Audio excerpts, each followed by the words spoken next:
அனைவருக்கும் வணக்கம். யார் இந்த அஜிதா? ஏன் டிவிகே கட்சி தலைவரின் வாகனத்தை இவங்க மறைக்கணும்? வாங்க நம்ம பார்க்கலாம். நேற்றைய தினம் செவ்வாய்க்கிழமை அன்னைக்கு பனையூரில் உள்ள டிவிகே கட்சியின் தலைவர் விஜய் அவர்களின் அலுவலகத்தை தூத்துக்குடி மாவட்டத்தைச் சேர்ந்த அஜிதா அவர்கள் அவங்களுடைய ஆதரவாளர்களுடன் வந்து தர்ணா போராட்டத்தில் ஈடுபடுறாங்க. இது குறித்து அஜிதாவிடம் கேட்கும்போது அவங்க கடந்த 2 வருடங்களால் டிவிகே கட்சிக்காக நிறைய உழைத்ததாகவும் சமூக வலைதளங்களில் தூத்துக்குடி மாவட்டம் அப்படின்னு சொல்லி சர்ச் பண்ணாலே அஜிதா தான் வருவதாகவும் கூறியிருக்காங்க. அப்பேற்பட்ட எனக்கு ஏன் மாவட்ட செயலாளர் போஸ்டிங் கொடுக்கல அப்படின்னு சொல்லி கேட்குறாங்க. கட்சிக்காக நாங்கள் இவ்வளோ வேலை செஞ்சு எங்களுக்கு ஒன்றும் தரல, சாமுவேல் என்பவருக்கு மாவட்ட செயலாளர் போஸ்டிங் கொடுத்துருக்காங்க, எங்களுக்கு ஏன் கொடுக்கல அப்படின்னு சொல்லிட்டு விஜய் வந்தால் தான் நாங்கள் செல்வோம் அப்படின்னு சொல்லி அவருடைய அலுவலக வாசலில் தர்ணா போராட்டத்தில் ஈடுபடுறாங்க. விஜய் அவர்கள் வந்தால் மட்டும் தான் நாங்கள் கலைந்து செல்வோம், இல்லைனா இங்கே தான் தர்ணா போராட்டத்தில் ஈடுபடுவோம் அப்படின்னு சொல்லி அங்கேயே இருக்காங்க.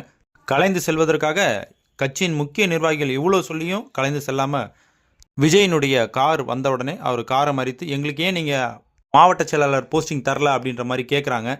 விஜய் அவர்கள் காரிலிருந்து இறங்காமலே போயிட்டுருக்காங்க. அப்போது கட்சியின் நிர்வாகிகள் அஜிதாவையும் அவங்க ஆதரவாளரையும் நவுந்து நிற்கும்படி சொல்லிட்டு காரை எடுத்துகிட்டு விஜய் கிளம்பிடுறாரு. இது குறித்து கட்சியின் பொதுச் செயலாளர் சிடிஆர் நிர்மல்குமாரிடம் கேட்கும் பொழுது விஜய் கட்சி இயக்கமானது தமிழக வெற்றி கழகமாக மாறப்பட்டது, பல பதவிகள் மறுசீரமைக்கப்பட்டது என்றும் இதனால சில தொண்டர்கள் ஏமாற்றம் அடைஞ்சிருக்காங்க, வருங்காலங்களில் டிவிகே தலைவர் விஜய் அவர்கள் இதை சரி செய்வார் அப்படின்னு சொல்லி கூறியிருக்காங்க. தேங்க்ஸ் ஃபார் வாட்சிங். பபாய்.